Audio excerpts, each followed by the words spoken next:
Olá, turma. Boa noite, tudo bem?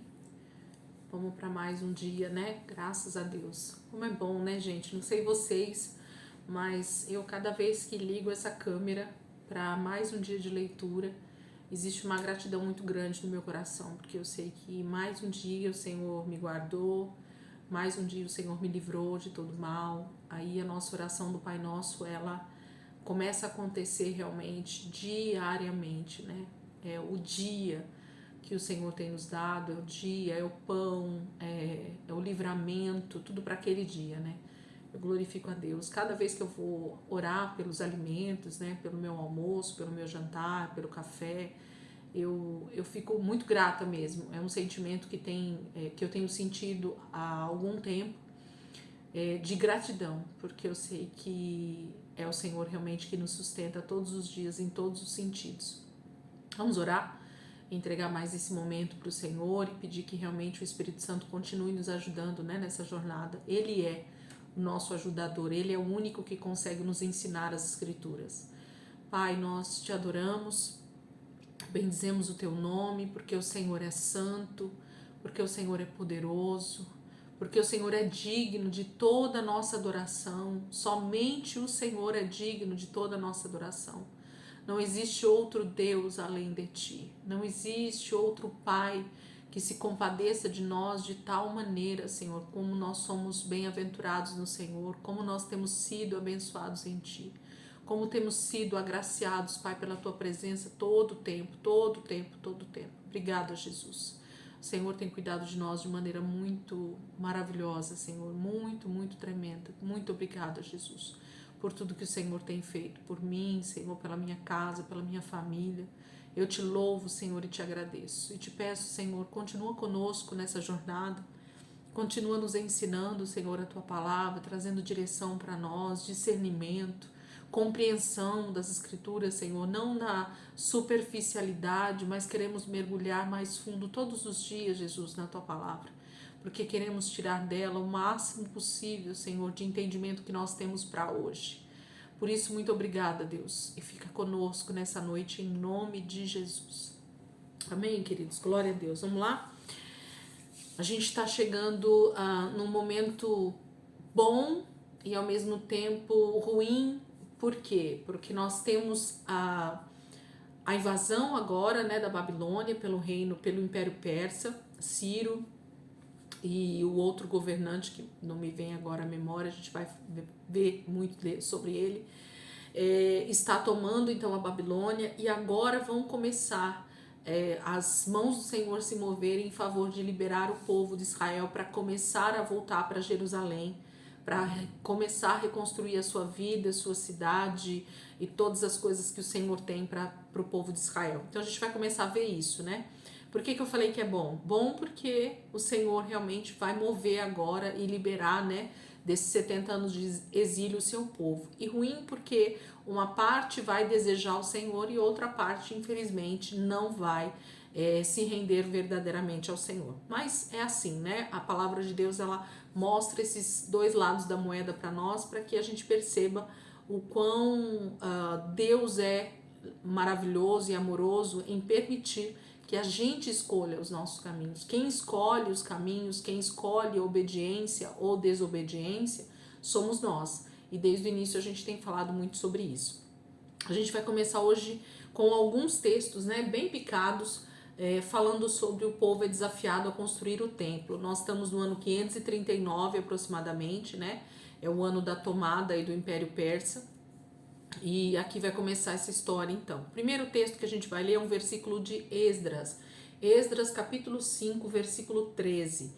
Diz assim: Contudo, no seu primeiro ano, como rei da Babilônia, o rei Ciro emitiu um decreto ordenando a reconstrução desta casa de Deus. Então, segundo Crônicas 36, versículo 22 e 23. No primeiro ano do reinado de Ciro, rei da Pérsia, para que se cumprisse a palavra do Senhor anunciada por Jeremias, o Senhor tocou no coração de Ciro, rei da Pérsia, para que se fizesse uma proclamação em todo o território de seu domínio e a pusesse por escrito nestes termos: Assim declaro eu, Ciro, rei da Pérsia: O Senhor, o Deus dos céus, deu-me todos os reinos da terra e designou-me para construir um templo para ele em Jerusalém, na terra de Judá. Que dentre vocês pertencer ao seu povo, vá para Jerusalém, e que o Senhor, o seu Deus, esteja com ele. Esdras, capítulo 1, versículo 1, 2, 3 e 4. Vai falar sobre isso também. No primeiro ano do reinado de Ciro, rei da Pérsia, a fim de que se cumprisse a palavra do Senhor falada por Jeremias, o Senhor despertou o coração de Ciro, rei da Pérsia, para redigir uma proclamação e divulgá-la em todo o seu reino, nestes termos. Assim diz Ciro, rei da Pérsia: o Senhor, o Deus dos céus, deu-me todos os reinos da terra e designou-me para construir um templo para ele em Jerusalém de Judá. Qualquer do seu povo que esteja entre vocês, que o seu Deus esteja com ele e que vá a Jerusalém de Judá reconstruir o templo do Senhor, o Deus de Israel, o Deus que em Jerusalém tem a sua morada, e que todo sobrevivente, seja qual for o lugar em que esteja vivendo, receba dos que ali vivem prata, ouro, bens, animais e ofensas voluntárias para o templo de Deus em Jerusalém. Salmos 126, a gente vai ler em seguida. Deixa eu só terminar de falar esse trecho aqui. Então, o que está acontecendo nesse momento aqui? Tanto no livro de Esdras, quanto segundo Crônicas, fala sobre esse mover do Senhor sobre a vida de Ciro, esse governante, esse grande rei da Pérsia, que vai ter o seu coração movido pelo próprio Senhor para reconstruir o templo em Jerusalém. Então, pensem como Deus ele vai se movendo de forma tão soberana a ponto de mover um grande rei, né, de um império que vai se tornar uma potência, que é o Império Persa. E Ciro, então, ele vai decretar, ele mesmo, que todos os moradores de Jerusalém e Judá pudessem sair da Babilônia, então, e retornar, não só da Babilônia, né, mas dos outros territórios também, pudessem retornar para Judá de Jerusalém, para Jerusalém de Judá, na verdade, para reconstruir o templo de Deus, porque ele, Ciro, estava sendo convocado pelo próprio Deus para reconstruir esse templo. E eles teriam, então, todo o suprimento necessário, ouro, prata, bens, animais, tudo que eles precisassem para a reconstrução desse templo, o Senhor daria através das mãos de Ciro, esse rei da Pérsia. Nós vamos ver o milagre do Senhor acontecendo agora para que se cumpra a própria palavra de Deus em favor do povo de Israel nesse momento. Salmo 126, vamos ler. Quando o Senhor trouxe os cativos de volta de Sião, foi como um sonho. Então a nossa boca encheu-se de riso e a nossa língua de cantos de alegria. Até nas outras nações se dizia: o Senhor fez coisas grandiosas por este povo. Sim, coisas grandiosas fez o Senhor por nós. Por isso estamos alegres. Senhor, restaura-nos, assim como enches o leito dos ribeiros no deserto. Aqueles que semeiam com lágrimas, com cantos de alegria colherão. Aquele que sai chorando enquanto lança a semente, voltará com cantos de alegria, trazendo os seus feixes. Então, o Salmo 126 é um salmo de retorno, né? É um salmo de uma alegria que não se mede, um sonho que parece não ser realidade, ou uma realidade que parece ser sonho, né? Eles estavam como quem sonha, a palavra fala aqui no Salmo 126, né? Porque o Senhor está levando os cativos novamente para Jerusalém e eles então vão colher o que Deus tem para a vida deles nesse momento. Salmo 85 diz assim: foste favorável à tua terra, ó Senhor, trouxeste restauração a Jacó, perdoaste a culpa do teu povo e cobriste todos os seus pecados. Retiraste todo o teu furor e te afastaste da tua ira tremenda. Restaura-nos mais uma vez, ó Deus, nosso Salvador, e desfaze o teu furor para conosco. Ficarás indignado conosco para sempre? Prolongarás a tua ira por todas as gerações? Acaso não nos renovarás a vida a fim de que o teu povo se alegre em ti? Mostra-nos o teu amor, ó Senhor, e concede-nos a tua salvação. Eu ouvirei o que Deus, o Senhor, disse. Ele promete paz ao seu povo, aos seus fiéis. Não voltem eles à insensatez. Perto está a salvação que ele trará aos que o temem, e a sua glória habitará em nossa terra. O amor e a fidelidade se encontrarão, a justiça e a paz se beijarão. A fidelidade brotará da terra e a justiça descerá dos céus. O Senhor nos trará bênçãos e a nossa terra dará sua colheita. A justiça irá diante dele e preparará o caminho para os seus passos. Salmos 85 também, né? Tá falando dessa alegria de retornar, dessa alegria de saber que Deus vai dar novamente a terra, vai dar a colheita, dar a bênção dele, né? Tudo vai voltar como era no início, tudo vai voltar como deveria ter sido desde o início, né? Eles nunca deveriam ter perdido esse lugar que o Senhor havia dado para eles, mas o Senhor está restaurando o seu povo, o Senhor está restaurando Jacó, eles falam, né? Porque está restaurando todo Israel. A reação do povo, né, que vai acontecer nesse momento. Esdras capítulo 1, do versículo 5 e 6. Então, os líderes das famílias de Judá e de Benjamim, como também os sacerdotes e os levitas, todos aqueles cujo coração Deus despertou, dispuseram-se a ir para Jerusalém e a construir o templo do Senhor. Todos os seus vizinhos os ajudaram, trazendo-lhes utensílios de prata e de ouro, bens, animais e presentes valiosos, além de todas as ofertas voluntárias que fizeram. Então, o Senhor, né, desperta o coração de alguns, e quando fala de alguns, são muitos, mas não de todos nesse momento ainda. Esdras capítulo 1, versículo 7 ao 16, vamos ver.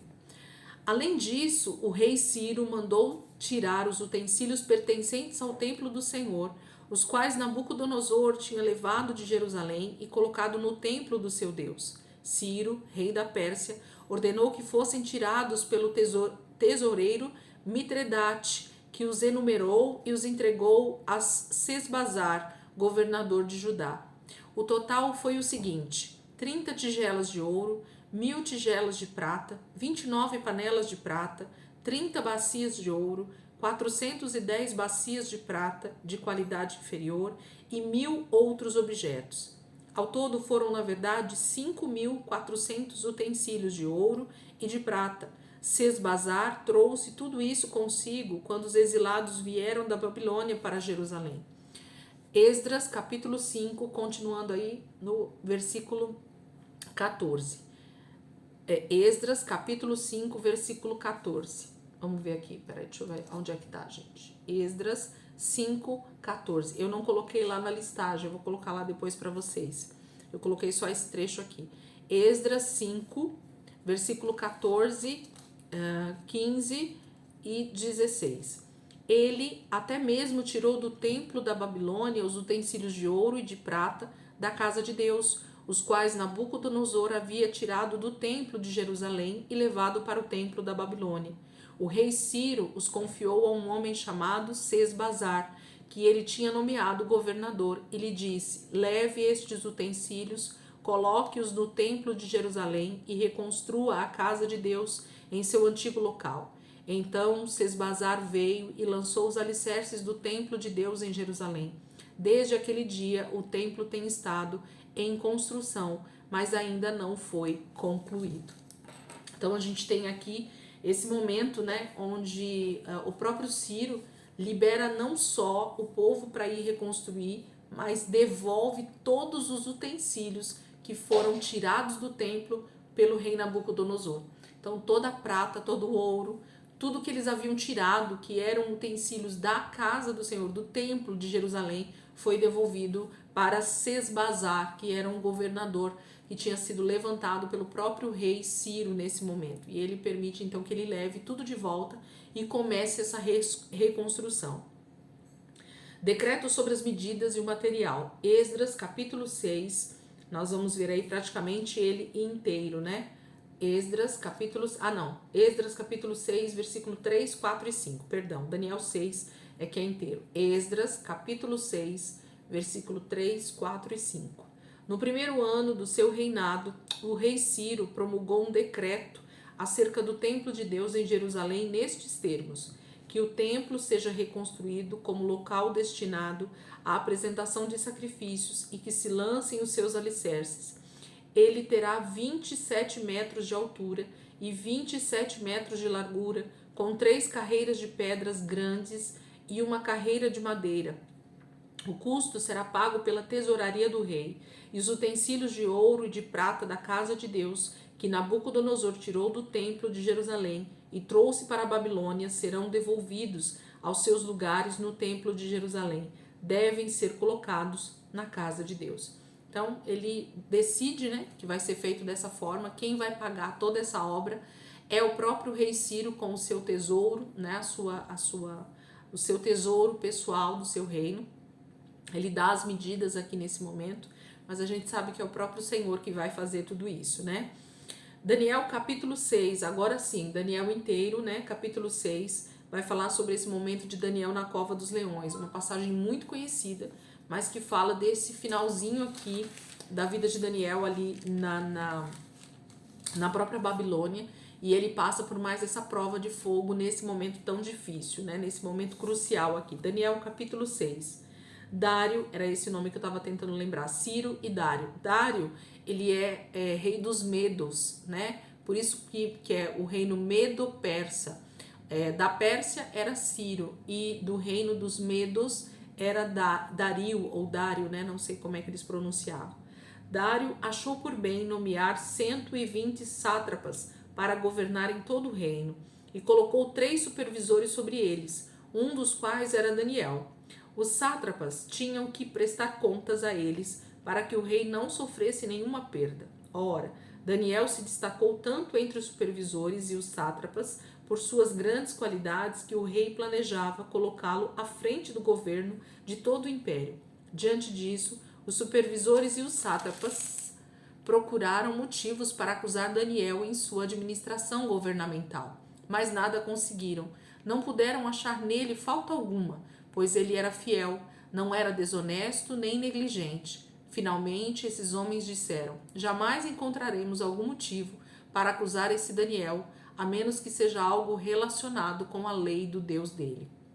E assim, os supervisores e os sátrapas, de comum acordo, foram falar com o rei: ó rei Dário, vive para sempre. Todos os supervisores reais, os prefeitos, os sátrapas, os conselheiros e os governadores concordaram em que o rei deve emitir um decreto ordenando que todo aquele que orar a qualquer deus ou a qualquer homem nos próximos 30 dias, exceto a ti, ó rei, seja tirado na cova dos leões. Agora, ó rei, emite o decreto e assina-o para que não seja alterado conforme a lei dos medos e dos persas, a lei dos medos, né, e dos persas, que não pode ser revogada. E o rei Dário assinou o decreto. Quando Daniel soube que o decreto tinha sido publicado, foi para casa, para o seu quarto no andar de cima, onde as janelas davam para Jerusalém, e ali fez o que costumava fazer. 3 vezes por dia ele se ajoelhava e orava, agradecendo ao seu Deus. Então aqueles homens foram investigar e encontraram Daniel orando, pedindo ajuda a Deus, e foram logo falar com o rei acerca do decreto real. Tu não publicaste um decreto ordenando que nestes 30 dias todo aquele que fizer algum pedido a qualquer deus ou a qualquer homem, exceto a ti, ó rei, será lançado na cova dos leões? O rei respondeu: o decreto está em vigor conforme a lei dos medos e dos persas, que não pode ser revogada. Então disseram ao rei: Daniel, um dos exilados de Judá, não te dá ouvidos, ó rei, nem ao decreto que assinaste. Ele continua orando 3 vezes por dia. Quando o rei ouviu isso, ficou muito contrariado e decidiu salvar Daniel. Até o pôr do sol fez o possível para livrá-lo. Mas os homens lhe disseram: lembra-te, ó rei, de que segundo a lei dos medos e dos persas, nenhum decreto ou edito do rei pode ser modificado. Então o rei deu ordens e eles trouxeram Daniel e jogaram na cova dos leões. O rei, porém, disse a Daniel: que o seu Deus, a quem você serve continuamente, o livre. Taparam a cova com uma pedra e o rei a selou com o seu anel selo e com os anéis dos seus nobres, para que a decisão sobre Daniel não se modificasse. Tendo voltado ao palácio, o rei passou a noite sem comer e não aceitou nenhum divertimento em sua presença. Além disso, não conseguiu dormir.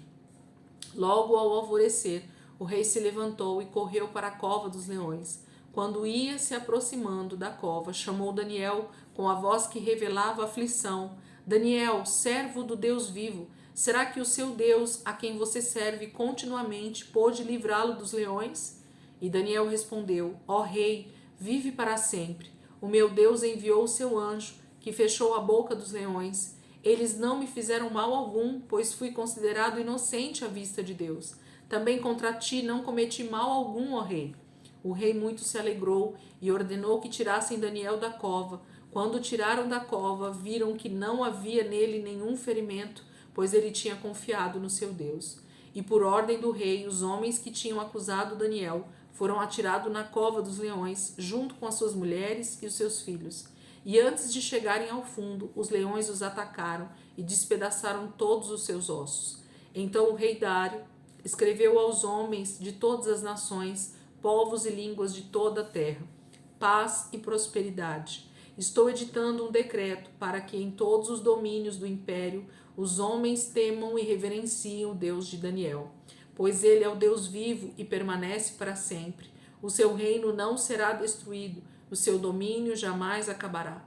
Ele livra e salva, faz sinais e maravilhas nos céus e na terra. Ele livrou Daniel do poder dos leões. Assim Daniel prosperou durante o reinado de Dário e de Ciro, o persa. Então, Daniel 6 conta essa história, né, de um livramento tão poderoso que o Senhor deu sobre a vida de Daniel por causa de uma conspiração maligna, tentando então matar Daniel. Mas o Senhor sempre é aquele que batalha as nossas guerras, é Ele que sempre está nos livrando realmente de todo o mal, né? Quando os homens tentam tramar contra nós, a palavra sempre vai dizer que o Senhor vai intervir. Quando os inimigos são de Deus e não nossos, Deus sempre vai intervir. O que eu quero dizer com isso? Que esse tipo de testemunho de Daniel, de tantos outros que a gente vê na palavra de Deus, percebam que tem a ver com esses homens, com as pessoas, os inimigos detestarem, tentarem desonrar a Deus, ao Deus que Daniel está servindo. É contra esse Deus que esses homens tentam, né? Que eles tramam essa morte de Daniel, dizendo que o Deus de Israel não é o Deus Todo-Poderoso. Eles queriam que Daniel fosse totalmente destruído porque o Deus de Daniel era muito poderoso. Daniel, tudo que fazia prosperava, tudo que fazia era muito honesto, a palavra está falando. Então era isso que trazia toda essa inveja, toda essa disputa, né, de poder ali naquele momento. E eles queriam destruir Daniel a toda custa, mas Deus sempre vai intervir, inclusive fechando a boca de leões, de animais selvagens que estariam ali para comer a vida de Daniel, né? Mas o Senhor, Ele é quem que domina todas as coisas, inclusive os leões. A visão de Daniel, 3 semanas de lamentação. Daniel capítulo 10, versículo 1 e versículo 2, diz assim: No terceiro ano de Ciro, rei da Pérsia, Daniel, chamado Beltesazar, recebeu uma revelação. A mensagem era verdadeira e falava de uma grande guerra. Na visão que teve, ele entendeu a mensagem. Naquela ocasião, eu, Daniel, passei 3 semanas chorando. Não comi nada saboroso, carne e vinho nem provei, e não usei nenhuma essência aromática até se passarem as 3 semanas. Visão de um homem vestido de linho. Continuando aí Daniel capítulo 10. Vamos continuar, vai ser ele praticamente inteiro. No 24º dia do primeiro mês, estava eu em pé junto à margem de um grande rio, o Tigre. Olhei para cima e diante de mim estava um homem vestido de linho, com um cinto de ouro puríssimo na cintura. Seu corpo era como berilo, o rosto como relâmpago, os olhos como tochas acesas, os braços e pernas como reflexo de bronze polido, e a sua voz era como o som de uma multidão. Somente eu, Daniel, tive a visão. Os que me acompanhavam nada viram, mas foram tomados de tanto pavor que fugiram e se esconderam.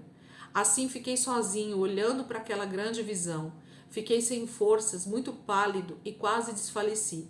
Então eu ouvi falando, e ao ouvi-lo caí prostrado, rosto em terra, e perdi os sentidos. Em seguida, a mão de alguém tocou em mim e me pôs sobre as minhas mãos e os meus joelhos vacilantes. E ele disse: Daniel, você é muito amado.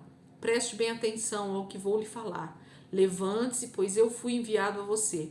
Quando ele me disse isso, pus-me em pé, tremendo.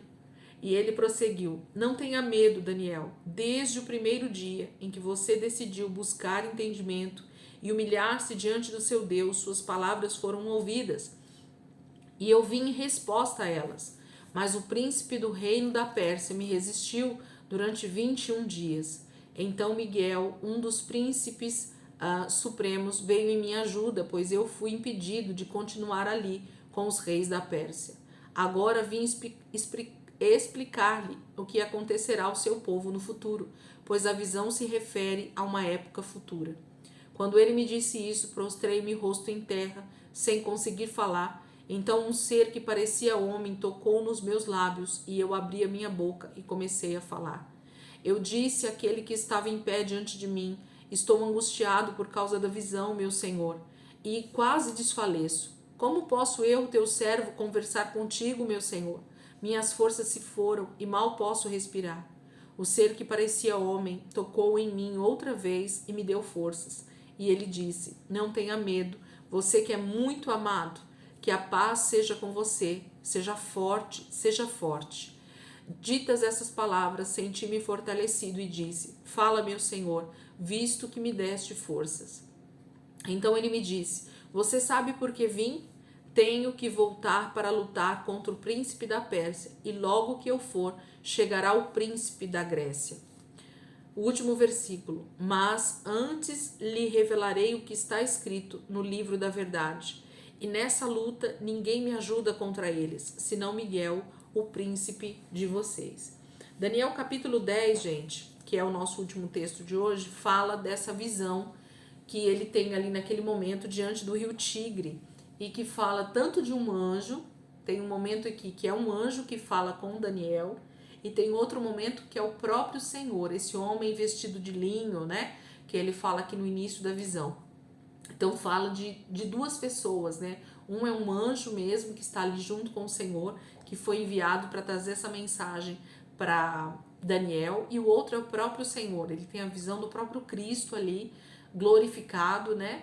E tem um anjo também falando com ele a respeito dessa revelação que ele vai receber a partir aqui do versículo 11.